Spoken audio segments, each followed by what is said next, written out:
ہمارے لیے امید کس چیز سے؟ کوئی ایک تو امید کی بات ہو ایسی کہ جس سے امید ہو کہ انشاءاللہ بہتر ہوں گے معاملات. امید ہے یہ حدیث کہ جو خالی علامہ مجلسی نے نہیں لکھی، شیخ کلینی نے لکھی، اور ملا یحظ الفقی اور شیخ طوسی اور شیخ مفید اور سید مرتضیٰ، ان علماء نے فقط نہیں لکھی، بلکہ یہ حدیث زمخشری جیسوں نے لکھی ہے کہ جو اہل سنت بزرگ عالم دین ہیں، قابل قبول ہیں، علماء اہل سنت میں بہت بڑے مفسر ہیں. یہ حدیث لکھی ہے فخر الدین رازی نے، اور وہ حدیث یہ ہے کہ من مات علی حب آل محمد مات شہیدا. اللہم صل علی محمد وعلی محمد، صلی علی محمد وعلی محمد. لیکن میں چاہتا ہوں اس حدیث کو پورا سناؤں آپ تک.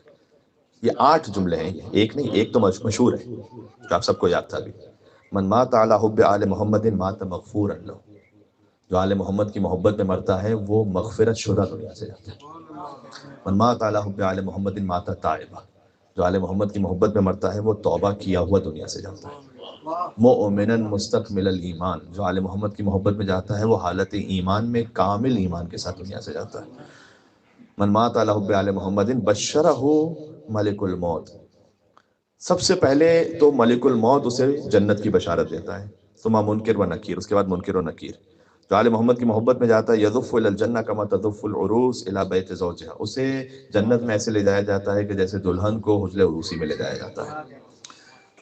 ایک بات اور، ہم جاتے ہیں نا ائمہ کی زیارت پر، تو آپ آل محمد کی محبت کے ساتھ دنیا سے جائیں تو اللہ اس مقام کو، یہاں کتنے مومنین مدفون ہیں، جعل اللہ قبرہ مزار ملائکۃ الرحمہ. اللہ اس کی قبر ہی کو ملائکہ کی زیارت کا بنا دیتا ہے. ملائکہ رحمت اس کی قبر پر آتے ہیں زیارت کرنے کے لیے. سبحان اللہ، سبحان اللہ. اور من مات علی حب آل محمد مات علی سنت والجماعہ. وہ سنت اور جماعت پر مرتا ہے. اس کے بعد حدیث کے 3 فقرے ہیں. دوسری طرف من مات علی بغض آل محمد، جو بغض آل محمد پر جائے، مکتوب بین عینیہ آئس من رحمت اللہ. اس کی آنکھوں کے درمیان لکھا ہوا ہوگا پیشانی پر کہ وہ اللہ کی رحمت سے مایوس ہو کر آ جائے.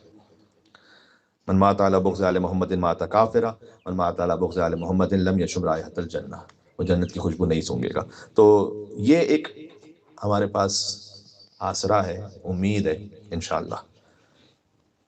باقی یہ ہے کہ کون اپنی کسی عبادت پر یہ کہہ سکتا ہے کہ یہ عبادت اس قابل ہے کہ اللہ کی بارگاہ میں پیش ہو سکے.